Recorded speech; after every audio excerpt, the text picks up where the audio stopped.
ये वो लोग की एग्जाम्पल है जो लोग कहते थे कैप्टनसी में इशू है। जब तक आपकी टीम अच्छी नहीं होगी तब तक आपके जितने भी कैप्टन चेंज कर ले रिजल्ट्स विल बी सेम। हमने पिच गलत ट्रीट किया, हमने अबरार अहमद को नहीं खिलाया जिसकी वजह से हम ये मैच हार गए। बट अबरार अहमद चले आपने नहीं खिलाया, नेक्स्ट मैच में अबरार अहमद को अगर इंजरी होगी तो आप क्या करेंगे? देखा जाए तो बांग्लादेश ने कम्प्लीटली हमें डोमिनेट किया। शुरू में भी अगर रिजवान और सऊद शकील अच्छी पार्टनरशिप नहीं लगाते तो हमारे तो 16 for 3 आउट थे। अस्सलाम वालेकुम and welcome back to the channel. Bangladesh create history and they beat Pakistan for the very first time in test cricket. So welcome to Shan ball era as well. ये वो लोग की एग्जाम्पल है जो लोग कहते थे कैप्टनसी में इशू है। जब तक आपकी टीम अच्छी नहीं होगी तब तक आपके जितने भी कैप्टन चेंज कर ले रिजल्ट्स विल बी सेम। मैं ये नहीं कह रहा कि बाबर एक अच्छा कैप्टन था, definitely he needs improvement in red ball cricket as a captain and अब तो एज अ बैटर भी, क्योंकि इतनी अच्छी परफॉर्मेंस इन लास्ट 10 इनिंग्स या इस ईयर की देखी जाए तो टेस्ट में उनकी इतनी अच्छी परफॉर्मेंस नहीं। बट कैप्टनसी की बात की जाए तो कैप्टन जितने भी आप चेंज कर लो रिजल्ट एक ही आएगा आपके पास, जब तक आप अपनी टीम्स के इशू सॉल्व नहीं करेंगे, जब तक आप अपनी टीम को सही ग्रूम नहीं करेंगे। डे 4 में जब अजहर महमूद प्रेस कॉन्फ्रेंस करने आए तो उन्होंने बोला था कि जो पिच थी वो फ्लैट थी जिसकी वजह से हमारे बॉलर्स को हेल्प नहीं मिली, और वही हुआ। उसके नेक्स्ट डे पाकिस्तान की पूरी टीम 146 पे ऑल आउट हो गई उसी फ्लैट ट्रैक पे। एक मोमेंट पे लगा कि हमने जो शुरू में 450 पे डिक्लेयर किया था वो एक गलत डिसीजन था। बट एक तरह से देखा जाए तो कोई भी उधर कैप्टन होता, शान मकसूद नहीं भी होता तो वो भी शायद यही करता, क्योंकि उनका इंटेंट तो यही था, उनका माइंड में यही था कि हम पे मैच जीतना है। आगे चले तो हमारे लेवल ऑफ स्किल्स की बात की जाए तो हम ऑस्ट्रेलिया टूर पे जाते हैं, वहां पे कहते हैं कि पिचेस बहुत बाउंसी थी, हमारी कंडीशंस हमारी फेवरेबल नहीं थी हमारे लिए, उसकी वजह से हम हारे। फिर जब आप पाकिस्तान आते हैं तो वहां पे पिचेस आपको बहुत फ्लैट मिलती है, फिर आप कहते हैं पिचेस बहुत फ्लैट थी जिसकी वजह से हम हारे।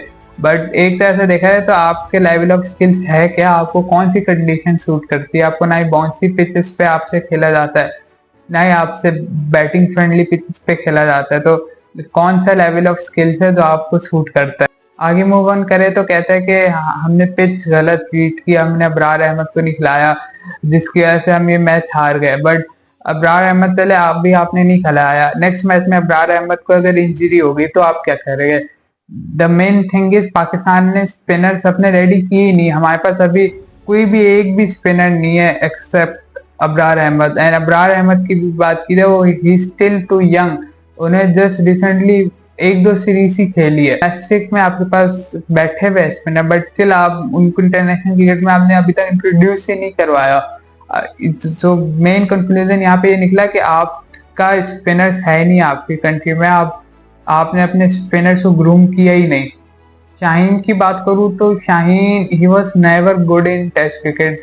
शाहीन की अगर डिफरेंट कंट्रीज वाइज एवरेजेस निकाली जाए तो ऑस्ट्रेलिया में उनकी 39 है, इंग्लैंड में 51, न्यूजीलैंड में 42 और यूएई में 45 की एवरेज है।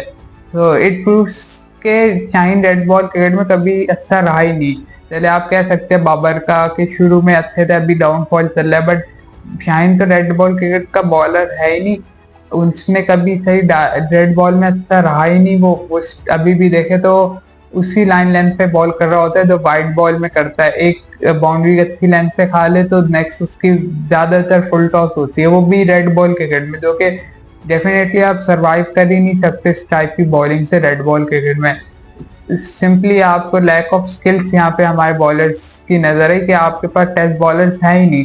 नेक्स्ट 11 की बात की जाए तो डेफिनेटली हमारा एक स्पिनर खेलेगा and most probably he will be Abrar Ahmed. और पेसर्स की बात की जाए तो मैं किसी सीनियर पेसर में से एक को बिठाऊंगा, उनकी परफॉर्मेंस की वजह से नहीं, बट एज अ फिर हमारे 2 लगातार सीरीज खेल रहे तो उनको फिर इंजरीज भी हो जाती है। तो फॉर मी नसीम और शाहीन में से शायद मैं एक पेसर को खिलाऊं और एक पेसर को बिठाऊं। देखा जाए तो बांग्लादेश ने कम्प्लीटली हमें डोमिनेट किया। शुरू में भी अगर रिजवान और साउथ शकील अच्छी पार्टनरशिप नहीं लगाते तो हमारे तो 16 for 3 आउट थे। उधर से फर्स्ट सैम अय्यूब और साउथ शकील खड़े हैं, देन रिजवान आया, फिर चले आपने कुछ ना कुछ करके सरवाइव कर ली फर्स्ट इनिंग, आपने अच्छा स्कोर किया।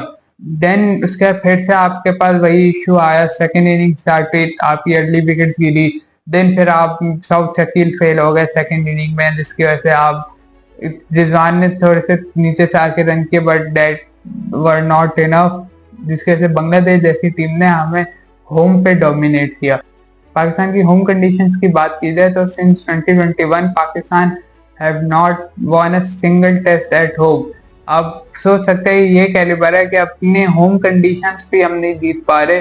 लास्ट मैच हम अपने होम पे जीते थे 2021 में अगेंस्ट साउथ अफ्रीका जीते थे, और उसके बाद से हमने 9 मैचेस खेले जिनमें से हम 5 हारे। So that's it for today, take care, अल्लाह हाफिज।